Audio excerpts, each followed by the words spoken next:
السلام عليكم ورحمة الله وبركاته. ازيكم حبايبي، عاملين ايه؟ اهلا وسهلا بكم في قناة طفل الكروشيه. ان شاء الله هنعمل مع بعض النهاردة فيديو جديد بغرزة جديدة، ان شاء الله تكون سهلة وبسيطة وان شاء الله تعجبكم. ان شاء الله نبدأ الفيديو بتاعنا بغرزة السحرية او بالدايرة السحرية. لف لفتين زي ما انتم شايفين اهو. باجي لفة الابرة، هبدأ ان انا ارتفع السلاسل بتاعتي.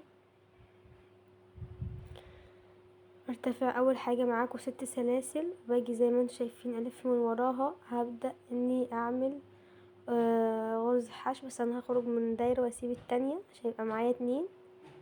تمام. وادي كمان مرة هخرج من واحدة واسيب واحدة، وادي كمان مرة كده 3. اخرج من واحدة واسيب واحدة. 4 من ورا العمود، يعني من ورا ال6 سلاسل اللي انا عملتهم. اطلع من واحدة واسيب واحدة. 5.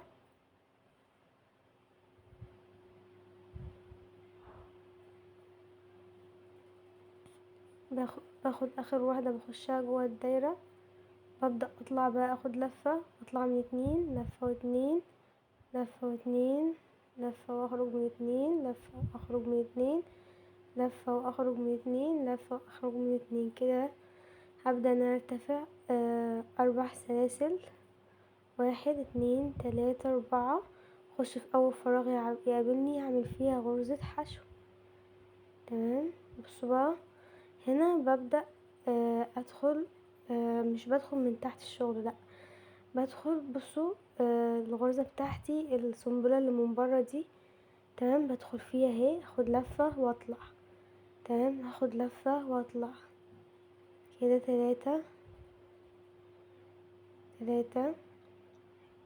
المهم ان انا بكمل 6 لفات وبدخل السبعة في الغرزة السحرية او في الدايرة السحرية بتاعتي. برضو اخد لفة واخرج، وببدأ بعدين بقى ايه، اخد لفة واخرج من 2، اخد لفة واخرج من دايرتين، اخد لفة لغاية لما اخلص ارجع بالصف تاني. تمام اهو اهو. هدخل في الدايرة السحرية كمان اخد لفة. هنا بقى ايه، هبدأ اخد لفة على الابرة واخرج من 2، من لفتين، صح كده اهو. بخرج من 2 اهو. 2 2 اهو اهو. 2 كمان، اخر 2 ارتفع بقى. بعد اخر 2 برتفع كمان 4 سلاسل. 1 2 3 4. تمام. بدخل في اول فراغ هيقابلني اعمل فيه غرزة حشو، وزي ما اتفقنا باجي في الغرز بتاعتي بدخل في العينة البرانية او في الغرزة البرانية. هبدأ ان انا اعمل بقى فوق كل غرزة ادخل اخد لفة واخرج، هيبقى معايا 6 لفات. وبدخل في الدايرة السحرية بتاعتي، بعمل اللفة السبعة وبخرج. ببدأ بقى ايه، اخد لفة واخرج من كل 2، وارجع ارتفع 4 سلاسل وادخل في غرزة الحشو، وادخل في اول فراغ بيقابلني اعمل فيه غرزة حشو زي ما انتم شايفين.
1 2 3 4 بدخل في اول فراغ هعمل فيه غرزة حشو، برضو تكرار لنفس الصفوف الاولانية. يبقى انا العينة بتاعتي دي كلها تكرار لاول صف بعمله عشان تشوفوا شكل الدايرة في الاخر هيبقى عامل ازاي. بجد شكلها تحفة وهتبقى جميلة قوي وهتعجبكم. نحاول ما نضايقش ايدينا، كل ما نضايق ايدينا هنتضايق احنا كمان في الشغل. تمام.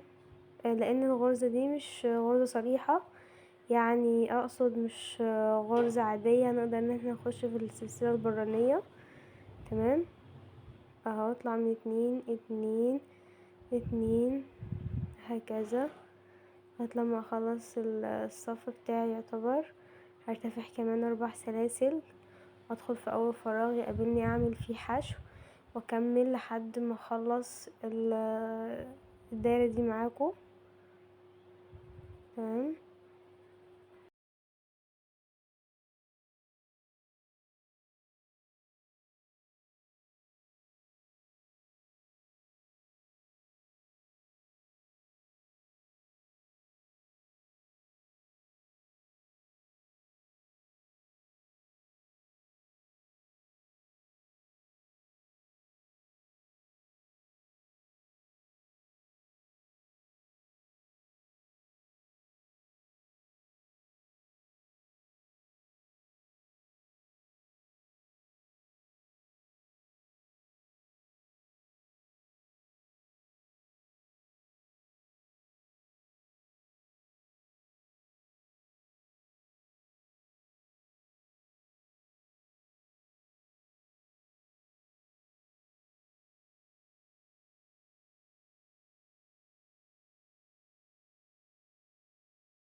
انا خلاص قربت اخلص الدايرة معاكم، ما شاء الله شكلها تحفة جدا. هعدها معاكم، بنعد السنبلة اللي فوق. تمام.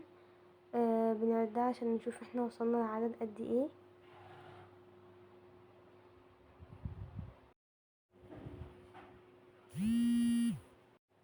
طبعا زي ما شفتوا بنعدها بتطلع معانا 22 صف. تمام. او 22 سنبلة. ببدأ ان انا بلف الخيط بتاعي بدخل فيه من ورا، اجي شد الخيط واجي داخل طالعة من اول فراغ، وهبدأ بقى ان انا ادخل من كل فراغ وقبله ادخل اعمل فيه منزلقة عشان اقفل الصف بتاعي واقفل الوردة بتاعتي. تمام. اهو زي ما انتم شايفين هاخد الخيط اطلع من الدايرتين اللي دخلت فيهم. تمام. هبدأ اعمل في كل عينة، يعني قصدي في كل سلسلة بعدها، في كل غرزة بعدها بدخل في اللي قبلها وابدأ اطلع بيها عشان اعمل ايه، اعمل منزلقة. تمام. اهو عشان الزق الصفين في بعض او اوصل الشغل بتاعي ببعضه عشان تشوفوا العينة في الاخر شكلها هيكون عامل ازاي. بجد جميلة، اتمنى تكون عجبتكم. ما تنسوش تشتركوا في القناة وتفعلوا الجرس عشان يوصلكوا كل جديد.